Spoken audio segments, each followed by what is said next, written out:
Le match de la Tunisie, malheureusement, ça va pas suffire pour prendre les 3 points face au Danemark. C'est dans le groupe de la France, donc ça nous intéresse. On va débriefer ça maintenant.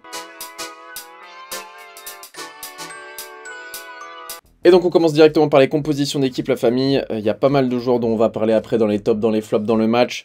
Mais les joueurs dont on va vraiment relever la présence sur la composition d'équipe, ça va être Schmeichel, forcément, côté danois. Simon Kjær, le patron de la défense avec Christensen et Andersen, deux joueurs qu'on connaît très bien. Devant, il y avait un duo Dolberg-Olsen et un milieu de terrain très expérimenté, Eriksen, Delaney-Højbjerg. Côté tunisien, moi je connaissais seulement Jebali, les gars, dont j'avais déjà entendu parler sur Twitter. Par contre, je connaissais pas les autres. On avait Laidouni aussi, qui était formé du côté d'Angers, qui me disait quelque chose un petit peu. Sinon, honnêtement, les gars, je connaissais pas grand monde. J'avais jamais vu jouer la Tunisie sur les dernières années. Mais Laidouni, je me rappelais qu'il était formé à Angers. Si je dis pas de bêtises, je sais qu'il a joué à Angers, mais je crois qu'il est formé à Angers, la famille. On passe au match, la famille. Donc la première mi-temps, il y a eu énormément d'intensité. C'était un match vraiment, surtout la première mi-temps, énorme. Côté tunisien, côté danois, vraiment, ça se donnait coup pour coup, ça se répondait. Un match très agréable à suivre, une première mi-temps surtout très agréable à suivre. Il y a eu le but hors jeu de Jebali, malheureusement, qui se joue vraiment à une jambe ou à un bras. Ça se joue à moins d'1 mètre, donc c'est dommage. Schmeichel a fait une très bonne première mi-temps aussi. Laidouni a eu un gros volume de jeu, il a été très actif, milieu box-to-box, vraiment il a été partout sur le terrain, j'ai énormément apprécié sa prestation. Laidouni avec ses compères au milieu de terrain ont réussi à effacer Eriksen, Delaney et Højbjerg, 3 milieux de terrain qu'on connaît énormément en Europe et du côté occidental, vraiment des milieux de terrain expérimentés. Ils ont réussi à les éteindre, donc ça montre vraiment qu'ils ont fait une très belle première mi-temps. Le Danemark a été dangereux aussi sur coup de pied arrêté, coup franc, corner. C'est des armes où les Danois sont forts de par leur grande taille. On connaît les Nordiques, souvent ils sont grands. Je pense à Dolberg, Christensen, Andersen. C'est vraiment des joueurs qui sont bons de la tête. Et ils ont été bons sur corner. Et la Tunisie a réussi à résister, donc félicitations à eux. Et il y a eu la sortie de Delaney qui s'est blessé malheureusement suite à un tacle. Donc dur pour lui. Et l'entrée de Damsgaard, la petite pépite que j'avais hâte de voir jouer personnellement. Ça, c'était pour la première mi-temps, la famille. La deuxième mi-temps, comment ça s'est passé? Donc la Tunisie a commencé directement très fort avec un corner au bout de 15 secondes. Il y a eu l'engagement, directement ils sont partis en attaque, il y a eu un corner. Je me suis dit ça peut être intéressant, la Tunisie va peut-être aller chercher la victoire. Malheureusement, ça s'est pas passé comme ça. Il y a eu un contre de Laidouni aussi, je me le suis noté, où Laidouni, il court, il part en profondeur, et il est seul. Mais il manque un peu de jeu tellement il court pendant le match, tellement il a un volume de jeu fort. Il manquait un peu de jeu, il manquait un petit peu ce second souffle, et il se fait rattraper. Il essaye de la glisser côté droit et il n'y arrive pas. Donc là, ça aurait pu être un but pour la Tunisie. Malheureusement, Laidouni n'a pas réussi. À la 68e, il y a eu un très bel arrêt du gardien tunisien sur une frappe d'Eriksen. Un petit peu en dehors de la surface. Vraiment, très bel arrêt d'Aymen Darren. Et sur le corner qui suit, il y a un poteau. C'est-à-dire que la Tunisie, en 30 secondes, a subi une grosse frappe d'Eriksen plus un poteau. Où je crois que c'est Christensen ou Andersen. Il est devant le but, il y a le ballon qui lui arrive dessus, il hésite entre mettre la tête, le genou, il voit qu'il y a le poteau devant lui, il a un petit peu peur. Malheureusement, il met aucun des deux, heureusement pour la Tunisie.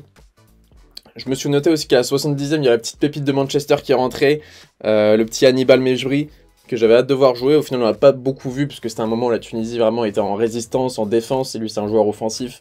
C'est un joueur qui est prêté du côté de Birmingham en ce moment, qui est né à Évry, donc voilà, c'est un joueur franco-tunisien. Donc j'avais hâte de voir le jouer, parce qu'apparemment c'est un futur grand. Mais bon, on va voir ce que ça est. Et à la 87e, il y a eu une petite baisse de tension, petite baisse d'intensité du côté tunisien avec la sortie de Laidouni, qui n'était pas du tout content de sortir, mais qui a harangué tout le stade, qui a harangué ses coéquipiers aussi, pour maintenir ce match nul, le 0-0. Et pourquoi pas aller chercher le 1-0, mais vraiment le but premier de la Tunisie, c'était de chercher ce match nul, les ramener au moins un point. Donc Laidouni, j'ai beaucoup aimé sur sa sortie, quand il harangue tout le stade, il harangue tous ses coéquipiers, il donne son brassard de capitaine. J'ai bien aimé. Et il y a eu un pressing des Tunisiens jusqu'au bout, ça aussi j'ai bien aimé, vraiment ils ont été déterminés jusqu'au bout, du début à la fin, donc comme Hannibal Mejbri, pardon, qui jusqu'à la fin va presser, ça j'ai beaucoup aimé. Et à la 93e, très grosse frayeur avec la VAR, qui a failli voler la Tunisie, et au final la VAR, l'arbitre est allé voir, et il a dit non, il n'y a pas main. Certes il y avait main, mais en fait elle touche d'abord le torse, donc il s'est dit non, ça... En fait, si vous voulez, quand ça touche une partie du corps avant de toucher la main, on va dire qu'il n'y a pas le temps de réaction nécessaire, du coup, tu siffles pas main. Donc ça dépend des arbitres, c'est des règles toujours un peu compliquées, parce que les arbitres appliquent les règles un petit peu comme ils veulent en général. Mais bon, là, en tout cas, tant mieux pour la Tunisie, il a pas sifflé main. Ensuite, on passe au top et au flop, la famille. Donc, pour moi, l'homme du match, Laidouni. Je vous ai mis une petite photo de lui, voilà. Milieu de terrain extraordinaire, technique, très bon dans la passe, il casse des lignes. Extérieur du pied aussi, j'ai bien aimé, il a un très bon extérieur du pied. Beaucoup de courses, il est à droite, il est à gauche, il fait de la profondeur, il vient couvrir. Vraiment un milieu box-to-box. Je pense que là, il s'est révélé, il y a des petits clubs qui vont se positionner sur lui, parce qu'actuellement, il joue en Hongrie. Donc je pense pas qu'il soit au top de sa carrière, sachant qu'il vient d'Angers.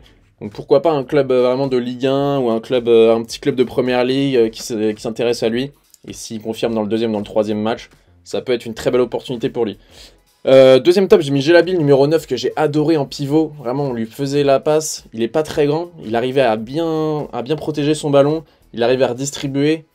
Moi, j'adore ce genre d'attaquant. De toute façon, les attaquants qui savent de jouer dos au jeu, moi, c'est mon petit péché mignon en général. Et Gelabil, j'ai bien aimé. Il aurait mérité de marquer. Malheureusement, ça n'a pas été le cas. Donc, force à lui.